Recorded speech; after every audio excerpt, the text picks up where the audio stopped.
Olá a todos, sejam muito bem-vindos novamente. Nossas lives de domingo, Universo Bipolar, das 7h30 às 8h30, o momento em que a gente conversa sobre perguntas, aspectos diversos do universo da bipolaridade. Cada semana um profissional diferente. Uma semana um profissional da psicologia, na outra um profissional psiquiatra. Hoje tivemos que fazer uma inversão, então nós vamos receber novamente um colega psiquiatra. Na semana que vem, no domingo que vem, não teremos a live por conta do Dia das Mães. Então, hoje teremos aqui novamente um colega psiquiatra, então vocês podem fazer as perguntas mais direcionadas a aspectos do tratamento. Como sempre, a gente não pode direcionar respostas próprias, né, sobre tratamento, porque isso configura uma consulta e até isso não é possível, mas perguntas amplas sobre efeitos colaterais, combinações, dúvidas, né, sobre o funcionamento dos medicamentos são dados que a gente pode responder. Quem tiver interesse e puder, ajuda muito se vocês mandarem aqui nessa bolinha, né, nessa interrogação, perguntas que daí eu vou direcionando para o nosso convidado. Obviamente, muitas pessoas ficam bravas porque a gente acaba não conseguindo responder todas as perguntas, isso é óbvio, né? Lá no início das redes sociais, com o Facebook, as pessoas ficavam ofendidas, né? Porque você não respondeu. Hoje eu acho que as pessoas já sabem que é muito difícil responder todo mundo. Então, tem que ter um pouco de sorte de eu o convidado. Então, deixa eu chamar aqui o Dr. Eric, que é psiquiatra, professor também, onde ele atua. Tudo bem?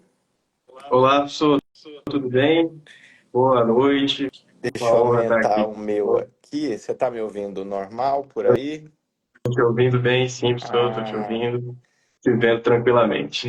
aqui tá legal. Deixa eu só tentar ajustar aqui. Deixa eu abaixar isso aqui. Pronto. Aí vai ficar bem direcionado. Bom, começa pra gente dizendo onde você atua, quem é você? Bem, gente, boa noite. Meu nome é Eric, sou médico psiquiatra, fiz o curso de medicina pela Universidade Federal do Maranhão e fiz a minha residência médica pela Secretaria de Estado da Saúde do Maranhão, ou seja, fiz toda a minha formação médica por aqui. Atualmente estou cursando também um mestrado em saúde biopsicossocial, tentando dar um jeito ali de envergar minha pesquisa um pouco para o transtorno bipolar também, mas é um movimento aí que a gente está vendo se dá certo. E fui aluno do professor Diego em mais de um de seus cursos, né? Assim a gente se aproximou, mas eu já tinha conhecido o professor Diego lá numa jornada de psiquiatria aqui no Maranhão, quando eu era R1, 2018, né? E ele veio trazendo o conceito de que as depressões poderiam não ser a mesma coisa, né? E aquilo foi um start bem interessante para muitas leituras nesse aspecto, né? E moro aqui em São Luís do Maranhão, de onde eu falo, tenho aqui minha família e uma honra estar participando desse momento com o professor Diego. Mas hoje em dia a gente consegue atender gente do mundo todo online, né? Então Exatamente. você É, acaba do mundo, né? Acaba eu já era um pouco mundo, né? Porque eu nasci no Rio de Janeiro, morei no Rio Grande do Norte, enfim. E depois vim para cá, então agora que eu sou definitivamente do mundo mesmo. Através da tecnologia, a gente tem um alcance muito maior. Muitas aproximações se fazem, né? E, e eu acho que vale a pena contar também que você tem um papel muito importante na educação médica, no processo de alunos que estão buscando residência, né, e que Isso. precisam recapitular coisas do curso, né? Nós temos cursos específicos para esse processo de conquistar uma vaga de especialista, né, no mundo. Hoje eu brinco que caiu de moda, né, um É, pouco ser especialista, porque não tem vaga para todo mundo, então aquilo que todo mundo sim, almejava antes, hoje em dia caiu um pouco de moda, porque na rede social ninguém às vezes se interessa muito saber se a pessoa é especialista ou se não é, mas você tem um sim. papel nisso ainda hoje, né? Sim, sim, eu dou aula de psiquiatria, né, em uma empresa que faz preparatório para concursos médicos, em especial os concursos de residência médica e as provas de revalidação de diploma que faz, né, medicina fora do país. E lá tento facilitar os conceitos da psiquiatria, tento torná-los mais acessíveis, claro que muitas vezes de um jeito muito mais para a prova do que para a prática, afinal de contas estamos preparando as pessoas para um concurso, né? Mas tenho esse papel, gosto muito de exercer, né, esse papel porque eu me vejo ainda muito nessa fase, né? Consigo enxergar a angústia daquele pessoal ali se preparando para a prova e penso, isso não é tão distante, né? 2017 eu estava nessa, né? Então, eu sinto que naquela época se falava bem menos da psiquiatria, como se fala hoje, e eu tento facilitar os conceitos que para mim na época não foram trazidos de maneira muito didática. Eu tento fazer esse papel e é bem legal ter a devolutiva, né? De que as pessoas conseguiram aprender algo de maneira simplificada a partir das minhas falas. Então é muito interessante, isso é um papel muito legal. É interessante que a cabeça de quem ensina, ela tem que estar sempre focada em quem está ouvindo, porque você não É, só simplesmente chega aqui e fala uma coisa, você tem que estar pensando como é que será que a pessoa está compreendendo isso. E é interessante porque a gente às vezes escuta aulas tão chatas, né? E aí isso ajuda muito a gente a não ser desse jeito, né? Que fala assim, nossa, meu Deus do exatamente. céu, falar muito sem parar é chato, falar de um jeito muito técnico é chato, enfim, né?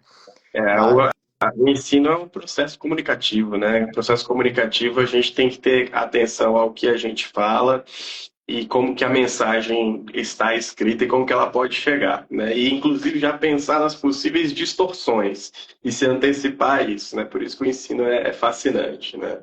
você tocou no ponto interessante, né? A gente faz posts às vezes na internet. Esse último post que eu coloquei sobre o aspecto dos antidepressivos no transtorno bipolar.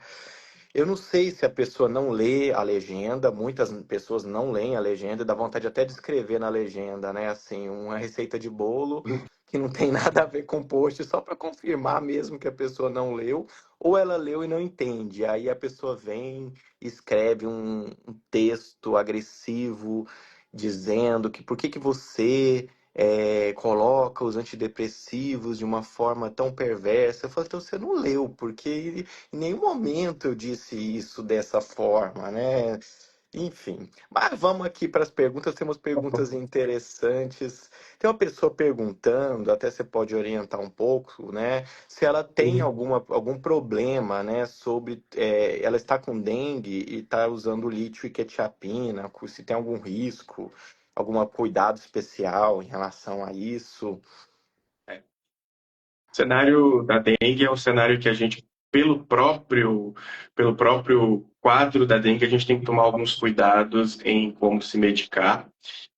E quando há o uso de medicações associadas, né, medicações como a quetiapina e o lítio, e eu destaco em especial o lítio, temos que tomar muito cuidado com as medicações de ação analgésica. Muitos anti-inflamatórios são utilizados como medicações analgésicas, e nós sabemos que o lítio é uma medicação que tem, né, o índice terapêutico estreito, ou seja, a dose tóxica é muito próxima ao que seria a dose ou faixa terapêutica. Então, os anti-inflamatórios, que às vezes são usados de maneira inadvertida, né? Muita gente vai na farmácia, vai na esquina, compra ou pega do vizinho, pega de casa. Os anti-inflamatórios alteram a dinâmica, né, da filtração renal e isso pode fazer com que o lítio acabe se acumulando mais do que deveria. Eu acho que nesse cenário da dengue, o principal alerta fica para isso e fica também para a necessidade de se hidratar. Não que anti-inflamatório seja proscrito, seja proibido em quem usa lítio, mas tem que ser com muito mais cuidado, não ultrapassar aí 3 a 5 dias, né? Seria esse o principal alerta que eu daria. Excelente. Tem uma outra pessoa aqui, essa pergunta ela é muito importante, ela veio milhões de vezes, mas eu faço questão de responder porque se ela vem milhões de vezes é porque isso acontece milhões e milhões de vezes no mundo aí afora. É uma pessoa com a combinação de dois remédios ativadores, lamotrigina e escitalopram, e se isso é Uhum. adequado para estado misto. Não, não é adequado para o estado misto de forma alguma, né? Na verdade, nos estados mistos, que são propriamente a maçaroca dos vários sintomas misturados ali, né? Tem aquela analogia das duas casquinhas lá do fast food que você junta e forma tudo uma grande mistura. É, o estado de ativação ele deve ser evitado ao máximo quando o paciente está atravessando o estado misto. Então, o ideal é que a gente retire essas moléculas, né, esses medicamentos que tenham a ação ativadora, pelo menos naquele momento. Muitas vezes a gente vai ter que tirar de uma maneira mais rápida do que nós tiraríamos num contexto ambulatorial ideal. A gente tira de maneira, né, um pouco mais rápido do que o habitual, sem cometer também nenhum absurdo, e tenda a introduzir, né, medicações que tenham um potencial estabilizador propriamente do humor, né, sem aquelas moléculas que costumam não puxar nem demais para um polo nem para outro, né, tentar trazer ali realmente moléculas como o divalproato, por exemplo, e retirar, né, esses que estão tendo uma ação ativadora. Na verdade, está totalmente para o lado da ativação essa prescrição, né? Duas moléculas antidepressivas, a lamotrigina tem uma questão que eu penso que é importante a gente pontuar, porque ainda no CANMAT vigente, né, que ainda não foi atualizado, aquele, acho que 2018 ou 2016, eu sempre confundo, mas foi 2016 a 2018. A lamotrigina está posta como uma medicação que teria uma ação sobre prevenção de episódios do polo da mania. E teve alguns, na verdade, estudos depois que mostraram que, na verdade, não. A lamotrigina é muito mais antidepressiva do que estabilizadora para esse lado aí da mania. Então a gente tem que tomar bastante cuidado. Então a prescrição que para um estado misto não se adequaria. E eu acho que assim, só o fato da pessoa já ter recebido o diagnóstico de depressão mista já é um avanço, porque Sim. esses quadros, eles são de depressão, então Uhum. não há dúvida que a pessoa tem queda de energia, às vezes está de cama, tem falta Sim. de motivação, ou seja, nem toma banho, não escova os dentes, então ninguém tem dúvida que a pessoa tem um predomínio do quadro depressivo, mas esses sintomas do polo da mania, eles vêm muitas vezes jogando uma gasolina na depressão. Então, isso que gera, acho que, muita confusão, porque a depressão fica mais forte, as ideias de suicídio aparecem, a ansiedade aparece, a dificuldade de dormir cedo aparece, a pessoa fica fazendo coisas até muito tarde, o pensamento é agitado. Então, isso geralmente acaba sendo confundido com ansiedade. Então, só o fato dessa Uhum. pessoa que mandou isso aqui, sei lá, já tem um diagnóstico de depressão mista, pelo menos já tem um diagnóstico. Só que não adianta só o diagnóstico se não tiver o tratamento. E aí eu acho que esse é um grande nó na cabeça, porque até eu estive em Recife recentemente. E assim, você falar essas coisas, você tem que mostrar primeiro, né? Então a gente mostra os estudos, porque não é uma invenção, não é uma soroterapia da minha cabeça. Não sou esse tipo, né? Mas e aí é uma confusão porque você tá com o indivíduo deprimido e você vai usar um estabilizador que trata a mania, né? E também a depressão, às vezes, ok? E como é que é isso? Porque é como se eu fosse num jardim, vou arrancar as ervas daninhas primeiro, ou seja, controlar os sintomas da mania, e depois, se precisar, porque às vezes não precisa, eu vou. Porque se eu tirar as ervas daninhas, as ervas boas, né, elas podem crescer e já ocupar tudo. Então é possível Uhum. que uma depressão já melhore somente tirando os sintomas mistos, os sintomas da mania na depressão. Mas se isso não acontecer, pelo menos eu já não tenho ervas que vão crescer ali a hora que eu jogar os fertilizantes, né? Os ativadores, como lamotrigina daí, ou até um antidepressivo como sintomas. Eu acho que a grande confusão é que é essa, né? Na tentativa de fazer a depressão melhorar de qualquer forma, cai-se nesse erro de jogar fertilizante num jardim que está cheio de ervas daninhas, que são os sintomas da mania, e aí isso vai ser ineficaz, né? Exatamente. Acho que o grande ponto é quando a gente fala sobre as depressões mistas, né?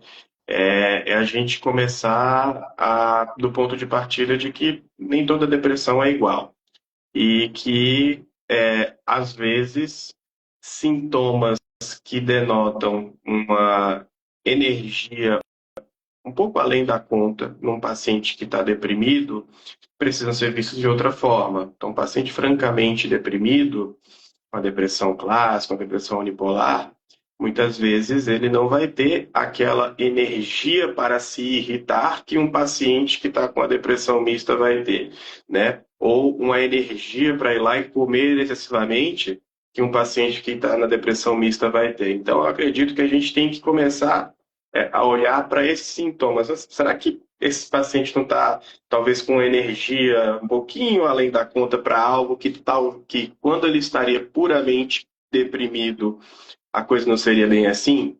Eu penso que um artigo que é excelente para ser um ponto de partida disso, claro que muita coisa aconteceu de 2017 para cá, é o artigo, inclusive, que só apresentou na aula aqui em 2018, que foi o artigo do Stahl, né? Mixed Depression, e aí o subtítulo é outra coisa.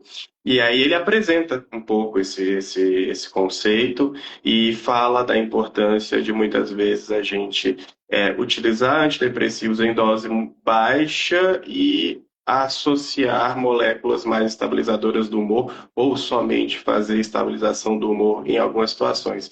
Para mim foi um ponto de partida esse artigo. Pode haver outros, né? Mas eu acho que esse é um artigo que apresenta bem o conceito. O Stahl é muito didático, né? Então ele apresenta bem esse ponto.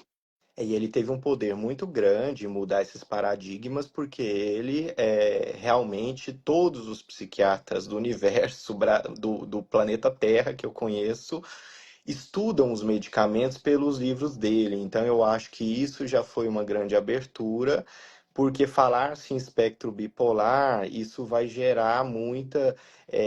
Gente, tem pessoas, claro, que são da era pré-histórica, mas que não acreditam em bipolaridade tipo 2. Em psiquiatria, em medicina de forma geral, não existe essa história de eu não acredito, né? Porque se um dado ele é corroborado por várias universidades e tudo, não pode acontecer isso, né? De eu acredito só em tipo pessoas que têm mania, o resto é depressão. Porque via de regra também o que vai acontecer com isso é que a bomba estoura na mão do paciente. Porque se eu não acredito num outro conceito e eu acredito só em depressão resistente, e daí essa depressão eu não tenho mais tratamentos, a bomba fica para a pessoa, do tipo, você melhora com outras coisas que você busca, né? E um ponto importante que a gente estava discutindo até hoje, uma mentoria que eu faço com as psicólogas de farmacologia, me veio à cabeça essa analogia, eu acho que ela é boa. A depressão pura, não mista, né, é igual uma lâmpada escura, Uhum. queimada. Então, nada é exuberante numa depressão pura. A energia está baixa, o impulso está baixo e até a expressão do humor ela é baixa ou ausente. Ou seja, eu tenho uma pessoa que está completamente apagada, ela está apática, no máximo de uma depressão mista. Quanto mais a pessoa tem expressão exagerada de sofrimento, choro copioso, grito, ofegante, desespero, agonia, isso indica que, na realidade, essa lâmpada ela não está tão queimada assim. Ela está Sim. queimada, mas ela ainda está em curto-circuito, ela está O filamento ainda está ali faiscando, né? Aquela lâmpada antiga. Isso. pegando fogo, né? É. Assim, vai Uhum. explodir, porque esses quadros, assim, com todo respeito a quem tem, ele explode, porque, ó, por exemplo, uma pergunta que tem aqui, uma pessoa em uso de Aristab 15 miligramas, não, não é essa, olanzapina 15 miligramas, lítio, não, 600, bom, independentemente da dose, né? Não vamos entrar nisso, mas já está usando olanzapina, olanzapina, lítio, pregabalina e frontal, e ainda com ideação suicida persistente. O que está acontecendo? Olanzapina, lítio, o que Prega, mais? Pronto. pregabalina e frontal. Quando, sempre que tem, assim, na prescrição, benzodiazepínico, pregabalina, que é uma molécula provavelmente que está aí com a ação ansiolítica, né? Sabemos que a pregabalina serve para outras coisas também, mas diria que está aí numa ação ansiolítica. Quando está tendo muito extintor de incêndio na prescrição, é porque o incêndio está acontecendo, né? Então, provavelmente, a base, né, a olanzapina e o lítio, precisam ser revistos no aspecto de se a dose está adequada para tratar aquilo que precisa ser tratado. Provavelmente aí, né, na ação de estabilização do humor. Então, carece-se de ver, será que a dose da olanzapina não está abaixo do adequado? Quanto que está essa litemia? O paciente está tomando a medicação, né? Acho que é um ponto que a gente precisa lembrar sempre. Então, toda vez que tem extintores de incêndio mais, os benzodiazepínicos, os sedativos de uma maneira geral, as drogas E, né, são esses extintores, opa, o que está mantendo esse incêndio? O que está oxigenando esse incêndio? Então, eu penso que a base não está adequadamente tratada. E muitas vezes, é bom que se diga, isso nem sempre é um problema de que o médico não está tratando adequadamente. Às vezes é difícil mesmo estabilizar isso. É difícil, por mais Essa treinado e explicação, essa prescrição não é ruim, e isso não é mas de não forma está alguma. melhorando Sim, ainda, né? Então, é. quais as explicações? Ou a pessoa não está tomando, não acredito que seja o caso, ou as doses estão ainda baixas. E às vezes as pessoas perguntam assim, mas por que eu estou tomando dois estabilizadores de humor que tratam a mania e até agora eu ainda não durmo, ou eu ainda tenho a mente acelerada, ou uma angústia muito forte e quero me matar? Porque depende muito de quanto tempo essa pessoa passou na vida Uhum. oscilando. Porque Sim. o grande problema disso tudo é a conta que chega no restaurante no fim. Quanto Uhum. tempo você passou lá dentro do restaurante e o que você consumiu? Uhum. Os antidepressivos têm preços muito caros quando a conta for chegar. Então, isso é uma tristeza, mas é um fato que às vezes você tem 10 anos que o antidepressivo ajuda, entre aspas, porque ajuda, sem pôr entre aspas, mas ajuda, Uhum. Sim. mas ajuda às custas de gerar quadros que serão muito complexos quando o diagnóstico é esse aqui. Claro, eu não estou falando de novo, gente, eu não estou falando mal dos antidepressivos. Os antidepressivos ajudam pessoas com depressão unipolar no mundo todo. Sim. Os antidepressivos tiraram pessoas da cama. Os antidepressivos, assim, eu consigo ficar uma hora falando bem dos antidepressivos, mas aqui o meu Uhum. papel, muitas vezes, é fazer o contraposto. A pessoa que está usando, que está sem melhora no tratamento há 3, 4 anos, com troca de antidepressivos e não melhora, e não acendeu a luz que pode existir um outro caminho, né? Então, acho que esse é o papel. Então, por isso que tem esse viés nesse sentido, né? Mas às vezes a pessoa pergunta por que que eu não estou estável, mas às vezes é muito tempo de ativação com essas moléculas. antidepressivas e que depois eu vou precisar combater isso durante um tempo. E às vezes também a pessoa, eu não sei quanto tempo que a pessoa está tratando, mas a pessoa tem 15, 20 anos de tratamento sem estabilizador, e às vezes ela está 2 meses e ela já acha que, poxa, eu não melhoro, mas também calma, né? Assim, olha para sua história ao longo da vida, né? Você quer comparar 20 anos com 2 meses, então, às vezes existe essa pressão, né? Que você sente isso também no seu Ah, dia a sim, dia.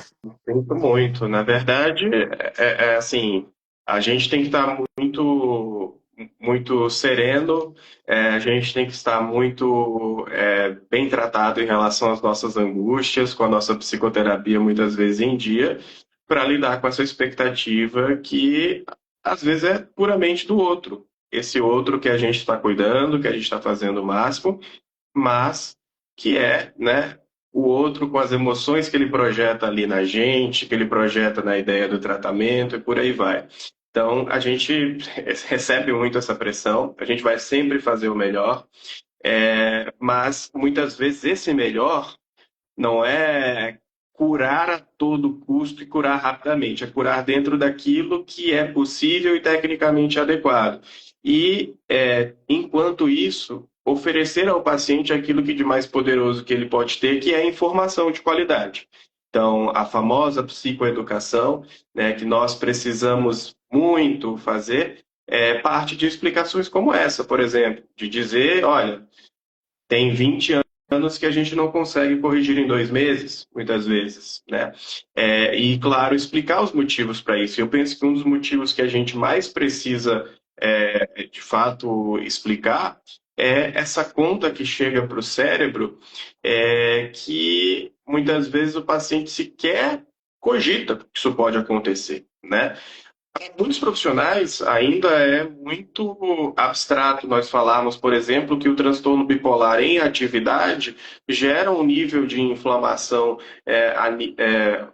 do ponto de vista cerebral que acelera em muitos pacientes, não em todos, mas em muitos acelera a perda neuronal. Para muitos colegas ainda é um pouco abstrato a gente falar isso, né? Imagina para alguns pacientes que não têm esse acesso à informação. Então, eu acredito que a gente tem que ousar ao ponto de explicar, olha, o teu cérebro foi pagando o preço ao longo da vida, enquanto não houve o tratamento adequado, e esse pagar o preço ele sofreu um pouco mais do que ele devia, ele perdeu um pouco mais de células do que ele devia, né? E isso tudo gera uma reserva cognitiva menor, gera uma dificuldade, uma neuroplasticidade menor ali para a gente conseguir obter a melhora. Então, eu acredito que a gente precisa começar a entrar nesses pontos. E, aliás, eu particularmente uso muito esse argumento de que, olha, o seu cérebro pode sofrer demais se você não tratar adequadamente. Eu uso muito esse argumento para convencer as pessoas que tratar o transtorno bipolar vale a pena. Porque em muitas situações a gente tem que fazer esse convencimento, né? Eu não sei como que é na prática cotidiana do senhor, mas eventualmente eu me deparo com pacientes que possuem uma predominância ali dos sintomas de ativação ao longo da vida, que não chegam ali a romper com a realidade num episódio de mania, por exemplo, não chegam a delirar, mas que usam essa energia acentuada a seu favor, né? Usam para produzir excessivamente, usam para dormir menos do que o habitual e conseguir ao mesmo tempo ter uma atividade física extremamente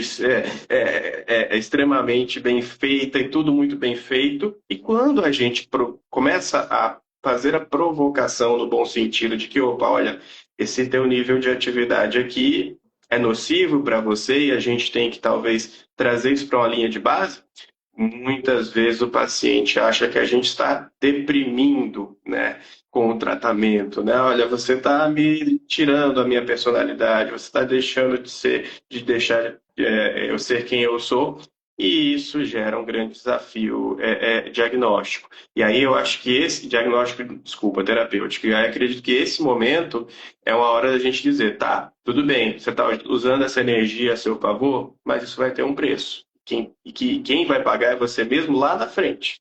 E muitas vezes o que a gente vê são pacientes que nunca trataram o transtorno bipolar, lá na frente, quando eu falo do ponto de vista de idade mesmo, 60, 70 anos, com apresentação clínica que muitas vezes se assemelha a um quadro demencial, né?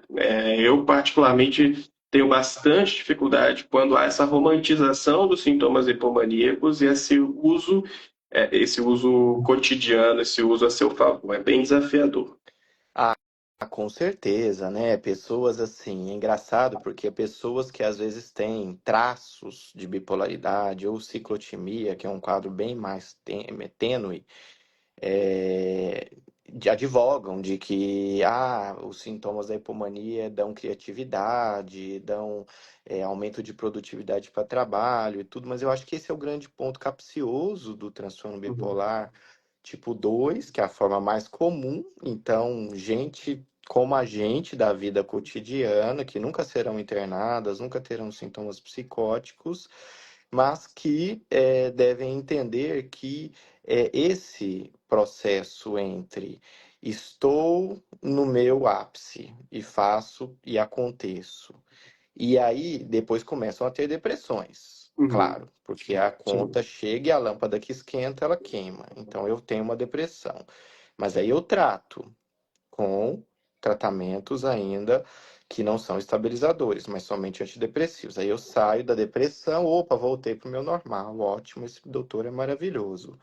E eu vou mais um tempo.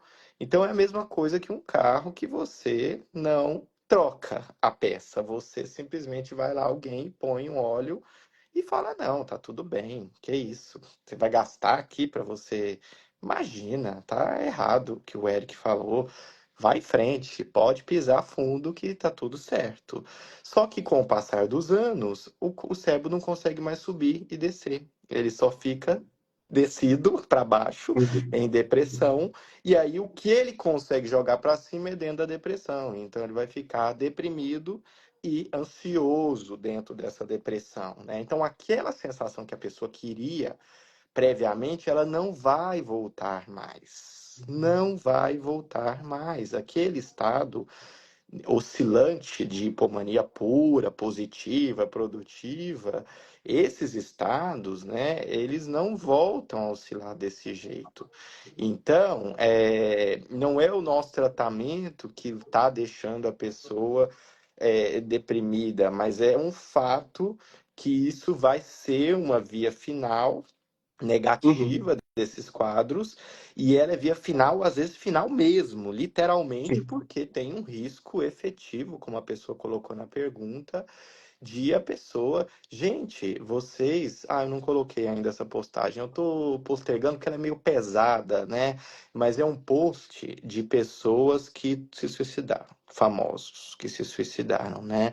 E são vídeos dessas pessoas muito bem, né? Muito bem, muito alegres e muito felizes, e produzindo e fazendo seus personagens e tal.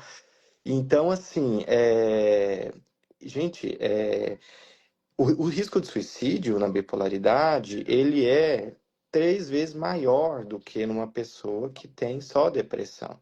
Então, é um quadro que, quando você tem uma história na sua família de alguém que se suicidou, existe 3 vezes mais chance de que aquela pessoa tenha feito isso porque tinha algo de diagnóstico nesse sentido e que, claro, não foi visto porque antigamente nada disso era visto, né? Tudo isso era explicado de outras formas, era muito tabu, nem contava-se, né?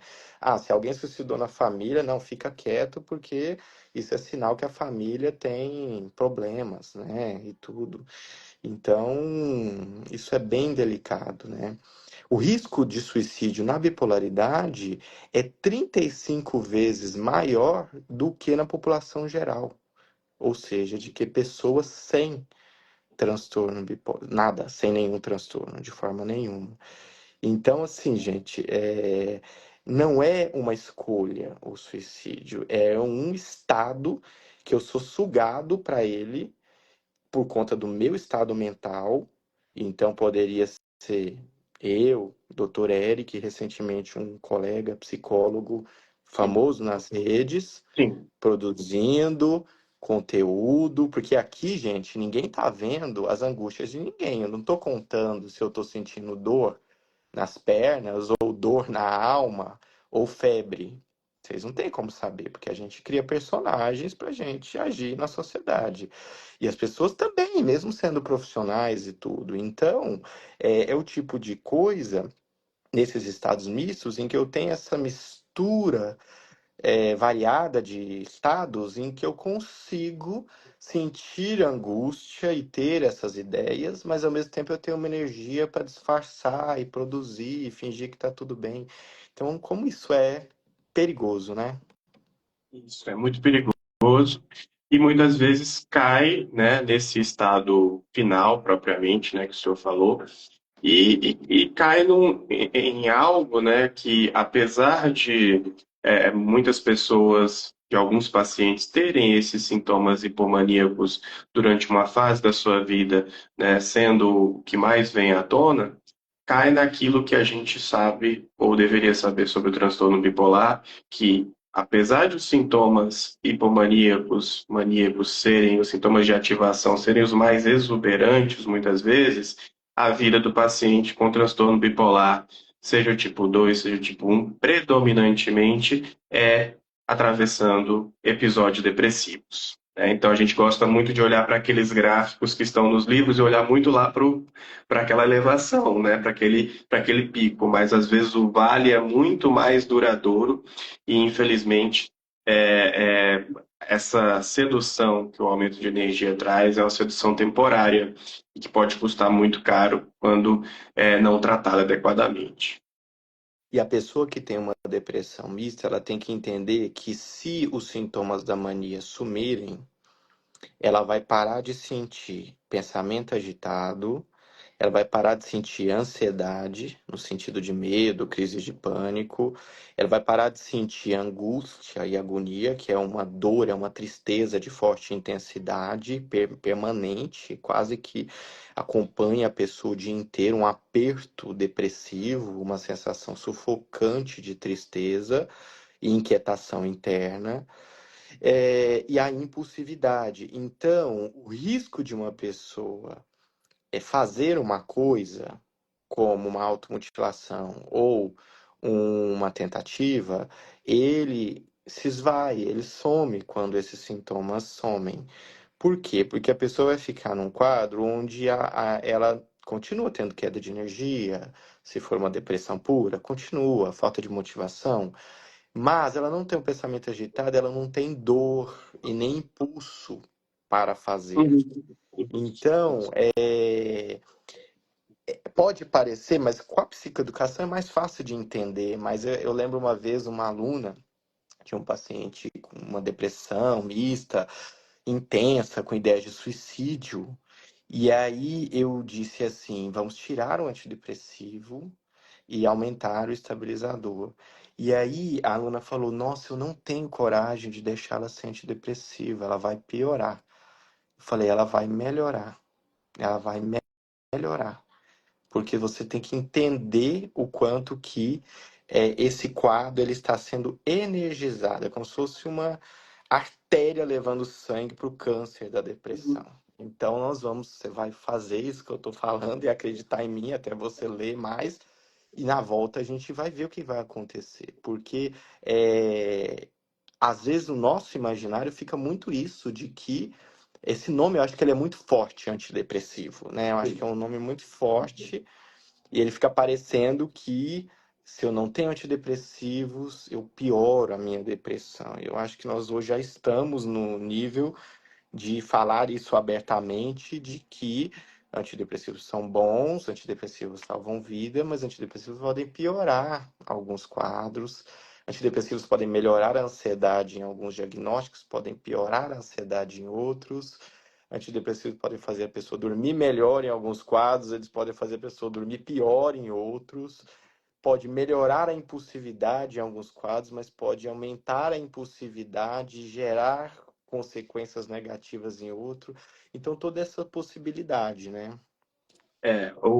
essa classificação a qual nós nos acostumamos, né, para estudar os medicamentos é uma classificação muito criticável. Não à toa, dentro da psicofarmacologia já há outras propostas de classificar as medicações, porque quando a gente fala, quando a gente vai seguindo essa classificação, antidepressivos, ansiolíticos, antipsicóticos, a gente, se não tomar cuidado, a gente vai estudar e compreender as coisas pelo pior jeito possível, que é achar que aquelas medicações só vão ter essa ação. Quando, na verdade, o antipsicótico ele é chamado de antipsicótico, a quetiapina ela é chamada de antipsicótico porque foi a primeira utilidade dela. A primeira aprovação que ela teve foi essa. Só que depois que é aprovado para uma coisa, É. existem vários ensaios que vão sendo feitos para outras finalidades. E, às vezes, curiosamente, os medicamentos se saem melhor para outras finalidades do que para a finalidade inicial. Por exemplo, a quetiapina, a gente sabe que ela tem uma ação antipsicótica, tem em doses altas, em doses acima de 600 e tudo mais, mas antes disso ela é muito mais coisas. Ela é estabilizadora do humor, ela pode ser antidepressiva, ela pode ser antimaníaca. Então, essa maneira que a gente se acostumou a estudar psicofarmacologia é muito preocupante, porque a gente acaba fechando muito o nosso entendimento para algo que é muito mais plural.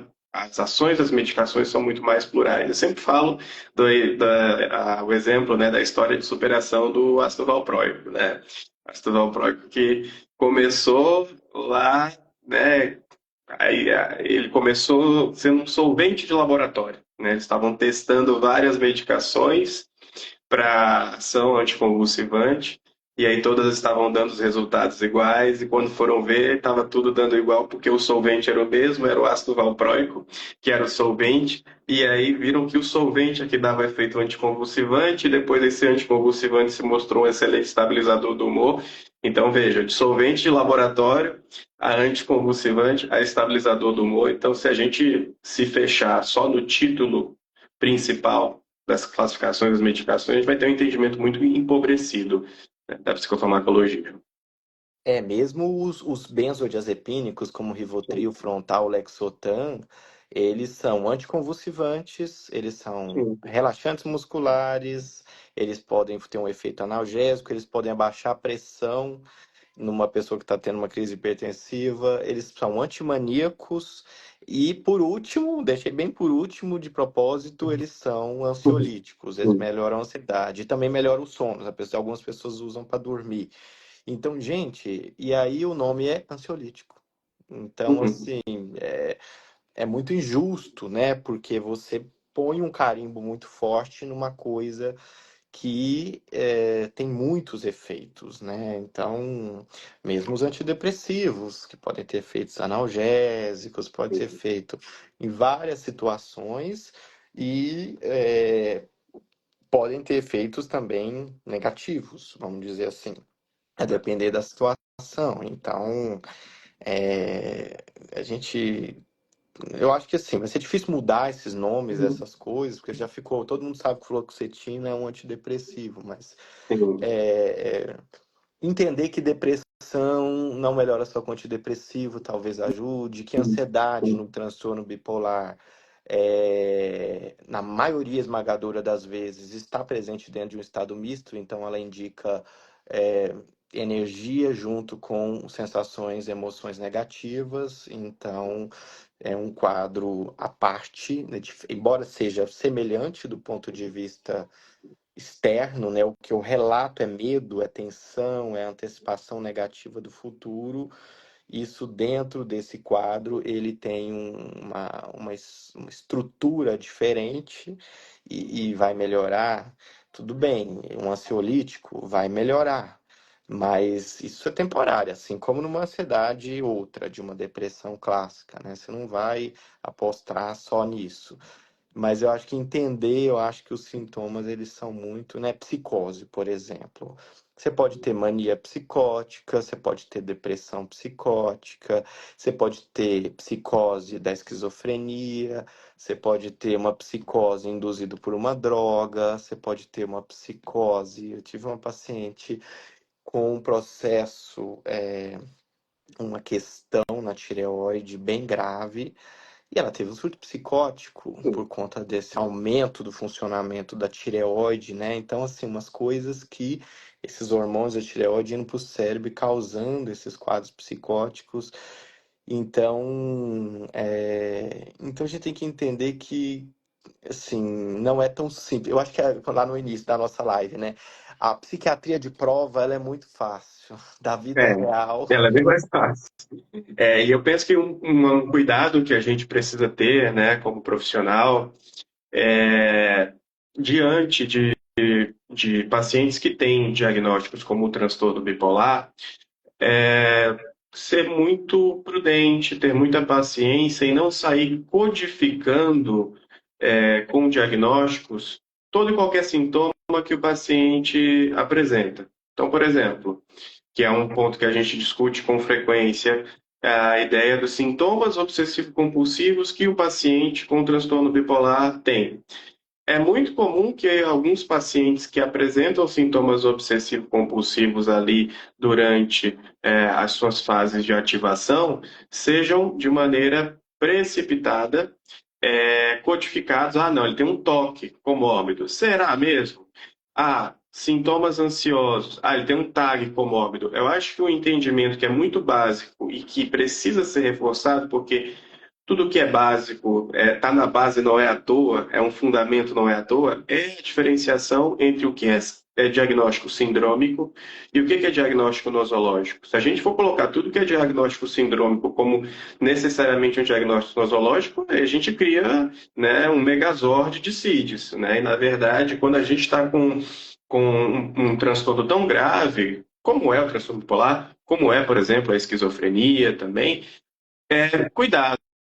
Olha primeiro se esse sintoma que esse paciente está tendo não pode ser atribuído a esse diagnóstico já existente, antes de sair adicionando outras coisas, porque aí fica bem perigoso, na minha opinião. lá no ambulatório do ABC, uma faculdade que eu atuo, nós temos só um paciente esquizofrênico que já estava há muito tempo e a gente gosta muito dele, da família, então ele não está lá, mesmo sendo um ambulatório de transtorno de humor. E é interessante isso que você está falando, porque uma pessoa com esquizofrenia às vezes apresenta sintomas depressivos porque os sintomas psicóticos estão muito intensos. Então, o fato dele estar escutando vozes ou tendo delírios que o angustiam muito, que o incomodam, podem fazer ele oscilar o humor dele para a depressão. Então, esses diagnósticos graves, como esquizofrenia, transtorno bipolar, a gente tem que tomar muito cuidado com essa multiplicação de comorbidades, porque na maior parte das vezes não é uma verdadeira comorbidade. Na verdade, não é. Então, a depressão do transtorno bipolar, ela é uma depressão do transtorno bipolar, né? É uma depressão bipolar. A ansiedade do transtorno bipolar é uma ansiedade bipolar. Os sintomas obsessivos compulsivos, a déficit de atenção, ele faz, na maior parte das vezes, ele faz parte. E também questões de personalidade, mais ainda, porque hoje a gente estava discutindo um caso com as psicólogas e o quanto que, quando uma pessoa tem o diagnóstico de transtorno bipolar e alguém dá um diagnóstico de comorbidade com transtorno de personalidade, borderline, na maior parte das vezes, via de regra, o que acontece é que o transtorno bipolar é subtratado, ou seja, os profissionais não dão a devida atenção ao quadro que aquela pessoa está tendo, não dá ouvidos, entendeu? Tá bom, não dá tanto ouvidos às queixas e é, faz com que a pessoa resolva tudo em psicoterapia. Não, é do transtorno borderline, é psicoterapia. Vai tentar melhorar seu ponto de vista, sua visão, seu pensamento, sua cognição acerca da vida e tudo nos processos de psicoterapia. Então, isso é um cuidado muito grande que tem que ter, porque esse é um dado de literatura. Quando recebo um diagnóstico de transtorno de personalidade, em geral, existe uma negligência. Eu não vou tentar tratar tudo e ajudar, porque no caso é medicamentoso, que aqui eu estou falando, vai ter um risco muito grande de eu, não, é do transtorno de personalidade, não, é uma reação do transtorno de personalidade. E aí é muito importante que a pessoa que tem esses diagnósticos, ela saber muito bem o que são os sintomas, né? Igual a paciente do caso, quem está trazendo é psicólogo. Então, o psicólogo ele fica um pouco refém, porque ele não vai mexer no remédio. Mas se a paciente não está dormindo até 4 da manhã, gente, isso não é do transtorno de personalidade. Como Sim, assim? Né? Ah, não, mas é porque a pessoa brigou e aí fica. Pode até ter, mas assim, o sono, assim, é um sintoma tão óbvio que não é, né? A agressividade a paciente está tendo também. Então, isso não é só uma reatividade quando brigou com alguém, é todos os dias, nos últimos 20 dias. Isso é humor. É o humor irritável, não é a reatividade do transtorno de personalidade, que é uma coisa que tá tudo bem, mas e aí vem um conflito ali interpessoal, dentro de casa, ou com um parceiro afetivo, e aí a pessoa tem uma rompante irritável e tudo, né? Então, acho que assim, redobra-se a atenção quando tem esses diagnósticos, né? é. É importante redobrar a atenção e evitar também simplificações excessivas, né? Ah, não, isso aqui não me compete, isso aqui deixa para lá, calma, né? Será que esse sintoma também não está na amplitude que a psicoterapia e as outras medidas podem ajudar, mas será que a intervenção medicamentosa não pode também ser frutífera nesse aspecto? Eu acho que esse entendimento também da amplitude do prejuízo que que aquele sintoma traz, impulsividade é um dos mais comuns, né? Eu acho que muitas vezes, quando a gente não põe de lado e a gente se propõe a tentar intervir de alguma forma, pode ser muito enriquecedor para o paciente. E os próprios os psicólogos mais bem resolvidos, eles sabem exatamente o papel que eles têm, que é muito importante no manejo de um transtorno de humor, por exemplo. E tem coisas que o remédio não faz, e que a psicoterapia faz. E tem coisas que o medicamento não faz, que a terapia não faz, eu preciso do remédio. Então, os profissionais bem resolvidos, né, eles sabem disso, que eles não vão resolver as coisas sozinhos. Toda vez que vocês verem na internet, agora proliferou, a internet ela dá palco a muitas coisas, né? Mas prolifera gente dizendo que não acredita em diagnóstico, que remédio faz mal, que não sei o quê. Eu fico muito curioso para saber como que é a prática clínica da pessoa, porque em geral, sabe o que acontece na prática clínica? É uma responsabilização do indivíduo sobre o seu quadro. Isso é a forma mais não empática que existe de você Sim, abordar um transtorno mental, que eu digo que a culpa é sua, que você tem que mudar, você tem que dar conta. A sociedade já faz isso por conta sim, própria. As pessoas que não entendem de transtornos, elas já acham que é preguiça, que só dá em gente rica, que pobre não tem, que, enfim, esses todos os preconceitos acerca disso, né? Então, o bom profissional, ele sabe que existe o papel de cada um, mas quando eu atribuo ao transtorno de personalidade, eu jogo a culpa, né? Eu jogo a bomba no paciente, onde ele tem que ter mudanças de comportamento e, e de atitude, né, de visão, de coisas que ele está fazendo, e o processo do o psicólogo fica numa situação muito complicada. Porque você imagina, né? Eu acho que deve ser desesperador você ter um paciente com risco de suicídio e você olha para a prescrição, ainda mais que é um psicólogo moderno como os de hoje, que entendem dos remédios, e você vê que a pessoa está recebendo só empurrão para frente, né? Assim, com remédios que estão jogando ela, vai lá e faz, né? Então deve ser muito delicado lidar com isso, né? Mas, enfim, tem uma pessoa aqui, tem muitas perguntas, né? Até agradeço tudo, mas eu acho que seria bom a gente falar sobre os antidepressivos, porque está surgindo dúvidas aqui. Estão surgindo dúvidas, assim, quando usar, então? Dá para usar? Não pode usar? Então, O que que acontece? O uso dos antidepressivos no transtorno bipolar precisa ser sempre mais cauteloso do que fora do transtorno bipolar. Eu parto, né, por essa premissa. Quando a gente pensa, por exemplo, na depressão bipolar, Existe sim o lugar de antidepressivo ali, né? Primeiro que se você olha o CAMAT, tá lá, uma das alternativas terapêuticas é a olanzapina com fluoxetina, que tem uma consideraçãozinha lá, um asterisco que diz, ó, maior potencial de virada, né? Maior potencial de indução de sintomas, né, hipomaníacos ou maníacos. Mas existe essa possibilidade quando a gente pensa, por exemplo, em pacientes que, dentro do transtorno bipolar, e isso acontece eventualmente, estão com aquela depressão pura mesmo, né? Aquela depressão sem tanta coisa misturada ali, sem esses sintomas de ativação. E aí, moléculas como, por exemplo, a pouco falada, né, tranilcipromina, os imaus, elas ganham o seu lugar nesse momento. Então, assim, existe lugar para os antidepressivos no tratamento do transtorno bipolar? Sim, porém é um lugar que a gente vai sempre olhar com mais cautela e com muito mais atenção à possibilidade de o antidepressivo induzir sintomas de ativação.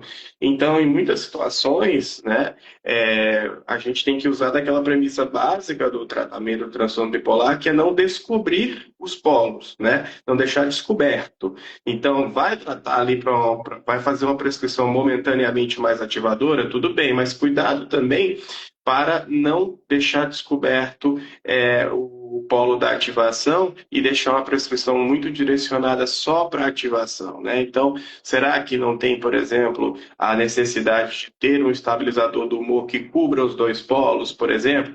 Vai ter sempre que ter essa cautela, mas não existe demonização aos antidepressivos, não pode haver, né? Porque eles têm sua importância quando a gente fala do transtorno depressivo maior, né? Tem o seu lugar de significativo que a gente, né, sabe, inclusive, que os antidepressivos todos têm, na depressão maior, um efeito melhor que o placebo, as meta-análises mostram isso, mas eles também têm seu lugar com um pouco mais de reservas no transtorno bipolar, com um pouco mais de cautela. Pelo menos eu vejo assim, dessa forma. E eu brinco muito que nesse desfile, os antidepressivos já desfilaram muitas vezes, porque em geral a Sim. pessoa com bipolaridade tipo 2 já usou antidepressivos em monoterapia a vida inteira, quase dela. É muito raro a gente receber aquela pessoa que é o primeiro episódio de depressão e a gente já faz um diagnóstico de bipolaridade tipo 2 e ela já vai receber primeiro um estabilizador. Isso é muito incomum. Então, na maior parte das vezes, o que acontece é o contrário.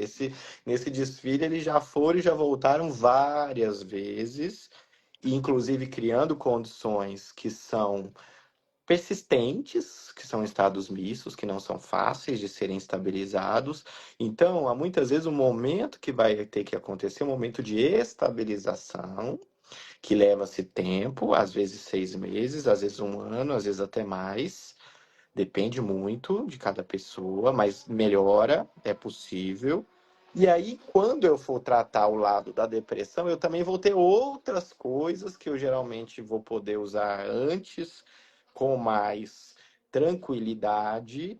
E quando isso de fato se mostra ineficaz, aí eu falo, bom, agora talvez seja um segundo momento, uma segunda temporada de antidepressivos, mas com personagens um pouco diferentes, né? Um espaço diferente para eles.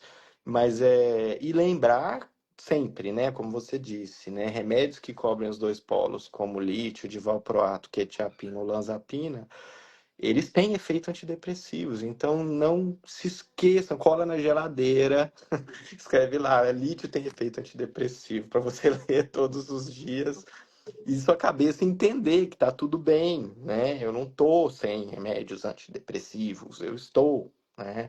Porque às vezes eu sei que a nossa cabeça fica condicionada a essas coisas e aí a gente acaba achando, né, que tá faltando, né? Porque se essas perguntas vêm muito aqui, é porque existe essa pressão, né, de achar que eu não vou melhorar se eu não receber um tratamento como esse, né? Eu acredito que uma das principais